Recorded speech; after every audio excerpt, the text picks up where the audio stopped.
ভারতের কলকাতার নেতাজি সুভাষচন্দ্র বসু আন্তর্জাতিক বিমানবন্দরে আটকে পড়া ২২০ জন বাংলাদেশি ঢাকায় পৌঁছেছেন। তারা সবাই মালয়েশিয়া থেকে ঢাকায় ফিরছিলেন। স্থানীয় সময় সোমবার দিবাগত রাত ১:৩০টায় কলকাতা থেকে ছেড়ে আসা মালিন্দো এয়ারের ফ্লাইটটি হজরত শাহজালাল আন্তর্জাতিক বিমানবন্দরে ২:৩০টায় অবতরণ করে বলে সংবাদ মাধ্যমকে জানিয়েছে বিমানের যাত্রী রিয়াজ উদ্দিন ফাহাদি। এর আগে রোববার রাতে কুয়ালালামপুর থেকে ঢাকা আসার পথে মালিন্দো এয়ার একটি বিমান ঘন কুয়াশার কারণে কলকাতায় জরুরি অবতরণ করেন। বিমানটি রাত ৩টায় ঢাকা পৌঁছানোর কথা ছিল।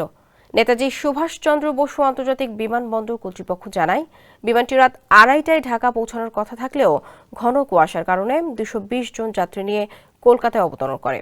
একমাত্র ওয়ালটন এসি দিচ্ছে ১ বছরের রিপ্লেসমেন্ট গ্যারান্টি। সেখানে দীর্ঘ সময় অপেক্ষা করানো হয় তাদের। এই সময়ের মধ্যে তাদের পানি পর্যন্ত দেওয়া হয়নি বলে অভিযোগ করেন অনেকে।